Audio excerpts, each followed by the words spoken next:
लक्ष्य पर पूर्ण एकाग्र हो जाना ही ध्यान है। जो भी हमारा लक्ष्य है, जैसे नाम है, रूप है, भगवान की दिव्य रूप में ध्यानस्थ हो गए। नाम पाहारू दिवस निश ध्यान तुम्हार कपाट। रात दिन भगवान का जब नाम जप करोगे तब भगवान का ध्यान लगेगा। पहले हृदय पवित्र हो, मन एकाग्र हो, तब भगवान के चिंतन में लक्ष्य पर दृढ़ स्थिति हो जाना, एकाग्र हो जाना ध्यान कहते हैं। ध्यानस्थ मतलब बाह्य शून्य, एकदम भगवदाकार वृत्ति। और उसके लिए साधना चाहिए, यम नियम प्राणायाम प्रत्याहार ध्यान धारणा समाधि। तो हमें चलो इतना कठिन साधन नहीं, पर नाम जप करो, पवित्र आहार करो, गलत आचरण ना होने पावे, पाप आचरण ना होने पावे। धीरे धीरे मन को एकाग्र करो, लक्ष्य से मन हटे फिर उसे घसीट के लक्ष्य पर लाओ। बार बार ऐसा करोगे तो अभ्यास के द्वारा हमारा चित्त, हमारा मन परमात्मा में लगने लगेगा। परमात्मा में लगना ही ध्यान है, प्रभु में लग जाना ही ध्यान है। एकाग्र, जैसे वैसे भी किसी कार्य के लिए कहते ध्यान पूर्वक कीजिए, तो ध्यान पूर्वक करने को मतलब एकाग्रता पूर्वक कीजिए। आप अपनी वृत्ति को बाहर मत जाने दीजिए, जो कार्य कर रहे हैं उसे ध्यान पूर्वक कीजिए। तो ध्यान का तात्पर्य होता है एकाग्रता, अपने लक्ष्य पर स्थित हो जाना। समझ पा रहे हैं आप? तो नाम जप कीजिए, पवित्र आहार कीजिए, शास्त्र स्वाध्याय कीजिए, सत्संग कीजिए, तो धीरे धीरे हृदय हमारा ध्यान की तरफ जाने लगेगा। महाराज जी, मैं राम जी का नाम जप करता हूँ। तो हाँ, बहुत बढ़िया। तो महाराज जी, कोई मंत्र भी है राम जी के लिए या क्यों राम नाम? राम राम जपो, बस राम राम जपो। ये महान सामर्थ्यशाली है। नाम जपते रहो, विश्वास करो और नाम जप करते रहो, ठीक है। गोस्वामी तुलसीदास जी कह रहे, भगवान शंकर को साक्षी करके कहता हूँ कि जो 2 अक्षर है राम माँ, ये मेरे माई बाप है, इसी से मुझे सब कुछ प्राप्त हो गया है। तो सब कुछ प्राप्त हो जाएगा, भगवान के नाम में लगो, ठीक है। भगत सिंह जी, श्री हरिवंश महाराज जी, गुरुदेव भगवान आपके चरणों में कोटि कोटि प्रणाम। महाराज जी, आपके एकांतिक प्रवचन सुनने एवं प्रेरणा से भक्ति भाव, भजन व नाम जप के साथ ग्रस्त के दायित्वों का निर्वहन करते हुए संसारिक इच्छा रखना आध्यात्मिक कल्याण मार्ग में बाधक है क्या? संसारिक इच्छाएं भी है और भक्ति मार्ग भी शुरू कर दे। वैसे अध्यात्म का स्वरूप है इच्छा रहित हो जाना, पर हम इच्छा सहित ही अध्यात्म में कदम रखते हैं। अध्यात्म ही हमें इच्छा रहित करता है। सब कोई जो चलता है तो इच्छा सहित ही चलता है, और अध्यात्म का जब रंग छाता है तो इच्छा रहित हो जाता है। तो हमारी जो लौकिक इच्छाएं हैं उनका भी आदर है अध्यात्म में। जैसे भगवान ने कहा, आर्थ, अर्थार्थी, जिज्ञासु और ज्ञानी 4 प्रकार के मेरे भक्त हैं। तो संकट निवृत्ति के लिए परम सामर्थ्यशाली सर्वांतर्यामी परमात्मा की शरण लेना, अर्थ प्राप्ति के लिए या परमात्मा को जानने के लिए, और परमात्मा प्राप्त हो गए उन्हें ज्ञानी महात्मा कहते हैं। तो 4 प्रकार के भक्त बताए। तो अर्थ आदि या आवश्यकताओं की पूर्ति परमात्मा से कराने के लिए इच्छा रखना, ये कोई विशेष बाधक नहीं है।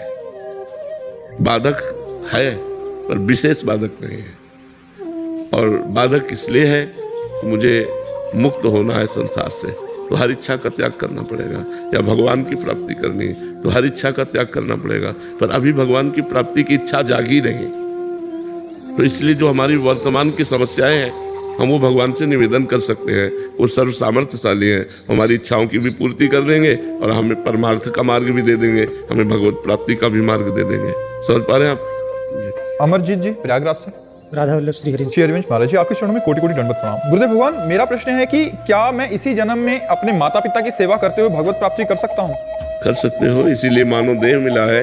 साधन धाम मोक्ष कर द्वारा ये तो मिला ही है। माता पिता में भगवत भाव करके उनकी सेवा करो और नाम जप करो तो निश्चित भगवत प्राप्ति हो जाएगी। पर भगवत प्राप्ति करना चाहो तब ना। और यद्यपि संसार को साधन बनाकर भगवान को साध्य बनाना चाहिए।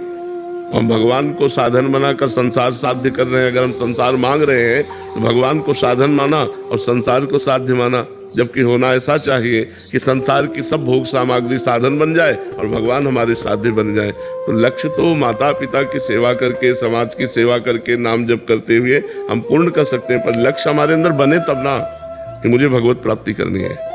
प्रबल इच्छा हो जाए अंदर से कि मुझे भगवत प्राप्ति करनी। जैसे भूखा आदमी केवल भोजन चाहता है, प्यासा आदमी केवल पानी चाहता है, ऐसे मैं भगवान को चाहूँ, ऐसे मैं प्रभु से प्यार करूँ, ऐसे मैं प्रभु के लिए तड़पने लगूँ। इसके लिए खूब नाम जप करो, माता पिता परिवार समाज जिसकी भी सेवा करो, सब में भगवान विराजमान है, ऐसी भावना करो। मयंक जी, राधे राधे महाराज जी। गुरुदेव भगवान, संसार से आसक्ति कैसे हटाएं? भगवान में आसक्ति होने पर संसार की आसक्ति स्वयं नष्ट हो जाती है। भगवान में आसक्ति करने के लिए भगवान का नाम जप, भगवान की लीला कथा सुनो, भगवान की सेवा करो, भगवान के भक्तों की सेवा करो, भक्तों का संग करो, तो इनकी कृपा से संसार की मलिन आसक्ति भगवान में निर्मल आसक्ति के रूप में परिवर्तित हो जाएगी। यही साधन लंबे समय तक करो, कोई पापाचरण न करो, कोई मनमानी गंदा आचरण न करो, तो नाम जप, साधु संग, भगवान की लीला कथा सुने और गाए, नाम कीर्तन करे, इसी से भगवान में आसक्ति हो जाती है। जो नवधा भक्ति है ये भगवान की आसक्ति के लिए ही तो है। खूब भगवान का भजन करो तो भगवान में आसक्ति हो जाएगी।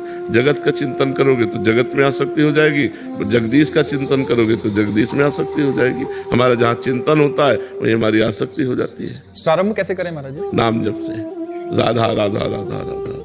जैसे नाम जप करते तो एकाग्र नहीं हो पाता जी। नाम जप करते हैं तो मन एकाग्र नहीं हो पाता। धीरे धीरे आगे चलकर एकाग्र होगा। अभी पूर्वाभ्यासी मन बार बार भाग के जाएगा, लेकिन हम बार बार हटाकर नाम जप करते रहे तो नाम में लगने लगेगा। सांसारिक भोगों में ज्यादा लगता है क्या? हाँ, सबका लगता है।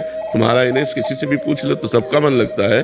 तो जैसे पानी की ढलान ऐसे होती है, जिधर ढलान होगी उधर जाएगा, ऐसे मन मना खष्टान इंद्रियाणि प्रकृति स्थान कर सकती। ये माया की तरफ ज्यादा जाता है मन, परमात्मा की तरफ जबरदस्ती लगाना होता है, माया की तरफ स्वाभाविक जाता है। जैसे ढलान की तरफ पानी स्वाभाविक जाएगा, ऊपर चढ़ाने के लिए यंत्र की आवश्यकता है, ऐसे मन को भगवान में लगाने के लिए मंत्र की आवश्यकता है। नाम और मंत्र के सहारे हम इसे परमात्मा में लगा देते हैं। समझ पाए?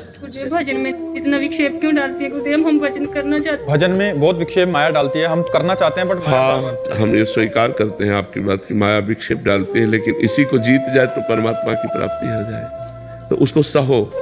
भगवान ने कहा है, देखो माया का विघ्न क्या है? आकर्षण, भोगों का आकर्षण, पुत्र पति का आकर्षण, धन का आकर्षण, मान प्रतिष्ठा, वो आकर्षित करती है, हमारे मन को लुभायमान करती है। उसे हमें काटना है। नहीं नहीं, मुझे भगवान चाहिए, मुझे प्रिया प्रीतम चाहिए, ये नहीं चाहिए, मुझे प्रिया प्रीतम। बार बार हम अपने मन की जो आसक्ति संसार की तरफ है उसको विवेक के द्वारा काटें तो धीरे धीरे धीरे धीरे भगवान की कृपा से हमारा मन अनासक्त होने लगता है। ऐसा नहीं कि 2-4 महीने में हो जाएगा, लंबे समय तक हमको अभ्यास करना होगा। और भगवान के भरोसे रहेंगे ना तो मामे वे प्रपद्यन्ते माया में ताम तरन्ते, जो मेरी शरण में हो जाता है उसे मैं माया से पार कर देता हूँ। तो मुझे विश्वास रखना चाहिए कि मेरे भगवान मेरा सहयोग करेंगे और ये माया के विक्षेपों का हरण करके मुझे स्वयं प्राप्त हो। महाराज जी, कबड्डी की खेल की तरह हो जाता है कि मतलब एक बार परास्त कर दिया फिर ऐसा लगता है कि उत्साह रहित हो गए, फिर वही। लेकिन इसमें हारना नहीं चाहिए, इसमें हारना नहीं चाहिए। हार करके भी हमें जीतना है, हमें चलना है। उसमें कैसे संभाला जाए? हार कर भी फिर से कैसे संभाला जाए जब माया पटक दे? क्योंकि पटकन होती है। किसी को गिरते हुए देखा है? गिरते हुए देखा? किसी को फिसलते हुए देखा होगा? उसकी एक्टिंग क्या होती है? वो सबसे पहले आसपास देखता, कोई देखा तो नहीं। अगर किसी ने देख लिया तो मुस्कुरा देता है, यार गिर गए, नहीं बस ऐसे ही है। आसपास देखो, किसी ने देखा तो नहीं, फिर अंदर से यार गिर गए। अब फिर हमें खड़ा होना है और चल देना है। वही गिरा नहीं पड़ा रहता कि यार गिर गए तो भी यही पड़े रहे, फिर झरिया दिया और फिर चल दिए। तो ऐसे ही माया हमको गिराती, काम क्रोध लोभ मोह मद मत्सर, ये उसके फिसलन है। किसी में फिसल गए तो यार मुस्कुरा दोगे, यार गिर गए, चूक हो गए, सॉरी, फिर आगे बढ़ो। ये तो वीरों का मार्ग है। ऐसा थोड़ी कि गिर गए तो निराश हो गए, उत्साह हो, हीन हो गए, ऐसा नहीं। गिर गए तो फिर खड़े हो, फिर दौड़ लगाओ, फिर अपनी मंजिल को प्राप्त करो। बिना लक्ष्य प्राप्ति के हमारे कदम रुकने नहीं चाहिए। भले गिरना कोई आश्चर्य की बात नहीं, लेकिन गिरकर पड़े रहना ये आश्चर्य की बात है। अपने लक्ष्य तक न पहुंच पाना, अपने गोल तक न पहुंच पाना, ये कायरता है। गिर गए ठीक है, लेकिन हम फिर दौड़ लगाते हैं। हमारा गिर जाना स्वाभाविक है, क्योंकि शिव विरंची का मोह ही बड़े बड़े ईश्वर कोटि के महापुरुषों को मोहित करने की सामर्थ्य माया रखती है। शिव विरंची का मोह ही को है बपुराण, अस जिए जान भजी मायापति भगवान। तो हम तो जीव हैं, ईश्वर कोटि के जनों को भी माया लुभायमान कर लेती है। इसलिए हमको निराश नहीं होना, उदास नहीं होना, हताश नहीं होना, आगे बढ़ते ही जाना चाहिए। अंकिता जी।